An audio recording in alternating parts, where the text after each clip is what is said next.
Greetings out there in YouTube land. This is Morris, man, and as always, I thank you guys for coming to my channel. And today I'm going to label this video or entitle it Responding to Comments, because I think some of the comments that I get, and they're pretty good questions that I think the masses need to hear the question and my reply. And I'm going to first start off with the theory thing because I get a lot of that. And one of the questions was this: what if you want to build chords and write songs with theory? Now that's kind of like a two-part question. So I'm going to do the first part first, second part second. And the question is, what if you want to build chords using theory? And it's funny that somebody asked me that because I remember when I was in my teens, one of my guitar teachers was instructing me to do that. And all while he's instructing me to do that, I'm saying to myself, why do I need to learn this? You know, why is it important for me to learn that? And the only reason why that would be important to learn if you at some point in time plan on being a teacher yourself, it really has nothing to do with you being a guitar player. It's just about teaching in a manner that teachers teach. Because after about maybe a month or two of that, I just abandoned it because I'm like, I just want to play this stuff off the radio. How do I do that? And it's real simple. Most guitar players use basic finger grips because that's what they use to make it easy. Now, if you get into some very complex playing like jazz stuff, yeah, you might need to know some of that other stuff, but why waste your time learning something that you would never really need to apply? And that's the answer to that question. With my DVDs, I break it down as far as the chords you need to learn on 2 different inversions and a handful of other ones, and you're done.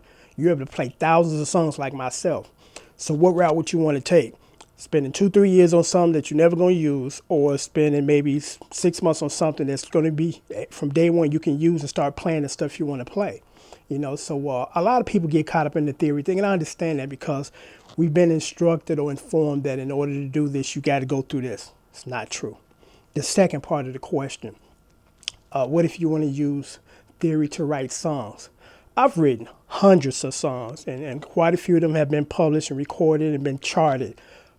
I'm going to tell you how I learned, and most songwriters tell you the same way. We study other songwriters. That's it. We don't sit in the classroom and listen to a guy on the chalkboard. So this is how you do this. You learn from observation of other people.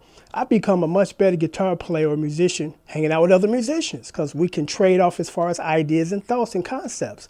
You know, so that whole theory thing as far as songs, never used it, never applied it. You know, if you just study song structure, sit down with a piece of pad and piece of paper and pen and write down the structure. You know, that's how I learned. I learned by listening to a lot of Rick James songs because I'm like, okay, there's an intro and it's kind of a dramatic thing. And then right into the intro goes the verse. Then right into the verse, it goes either B section or straight to the chorus.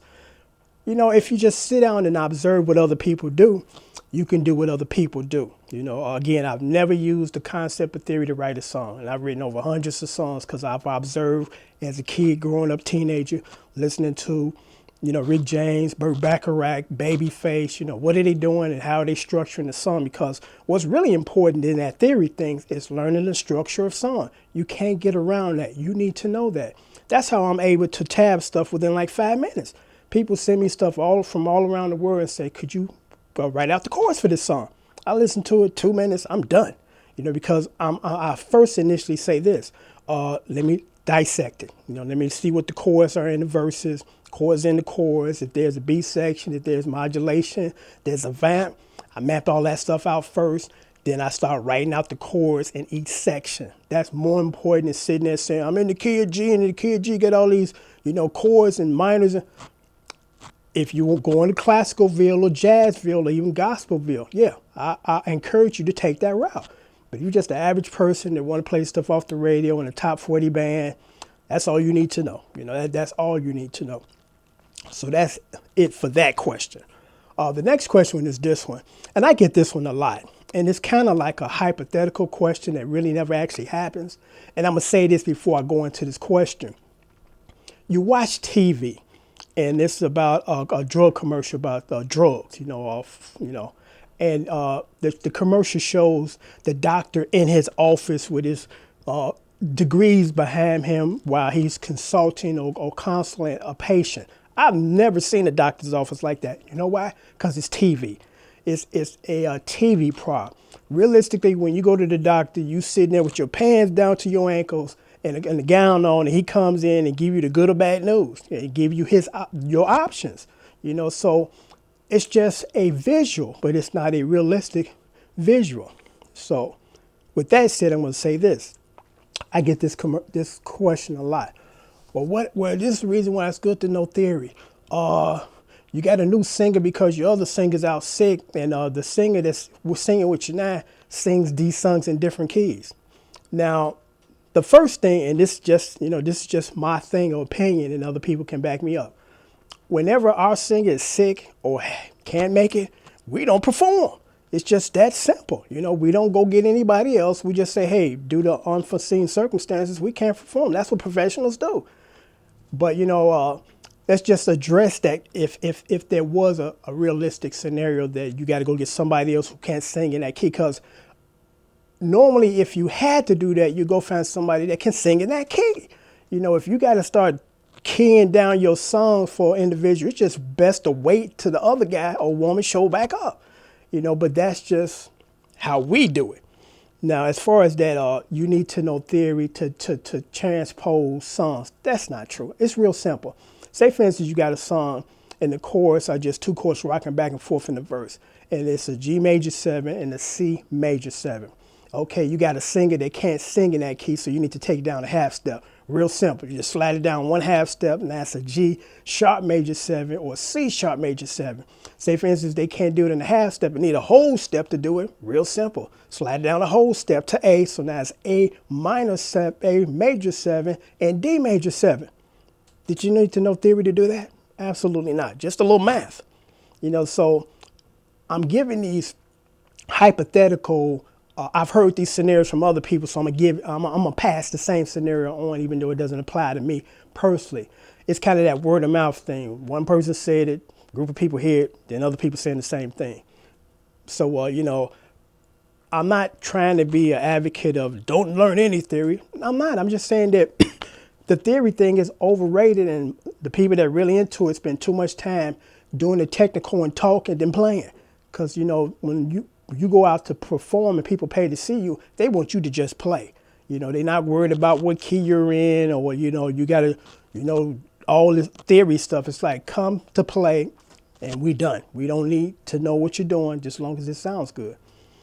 So I thought I would, do these sometime videos because it ain't an issue that I think I'm right and everybody wrong. I'm just saying how I do it and how most people do it and how easy it is when you take this route as opposed to the traditional route. Because here's something interesting. The Mel Bay books, it's like 5 of them. And they say that most people do not get through the second book in the whole 5-book series. They give up. And why do they give up? And it's not because the guitar is physically hard to play. It's because what's being taught is very confusing and not need to be used or know. Because again, most of us start to want to play because we hear the stuff off the radio. It's like, I want to play just like that dude. I want to play that song. And then you go into a music teacher and say, I want to know how to play because I want to play this kind of stuff. And then, unfortunately, they take you somewhere else. How many people raise of hands that when they first started traditional guitar playing, they were asked to learn, maybe Had a Little Lamb, When the Saints Go Marching In, Tom Dooley. When will you ever use those songs? When is going to ever be a time you're going to be like, whoa, I'm glad I learned that song because now I can play it, for the audience I'm playing it for, and I'm glad that I learned it 20 years ago. So a lot of the traditional stuff, it was too much fluff. You get 100% of this, and when you cut it down, you only need about 20% of the 100% that they teaching you. I learned that personally because I went through countless amount of music teachers, and unfortunately, I'm like everybody else. I got caught up in that cycle. I met one guy that changed my life musically, and in less than 2 months, I was able to read sheet music and play everything I want. Just 2 months, not 2 years and 6 years. But it does take time to build the dexterity to physically play. So I'm going to end this video with this comment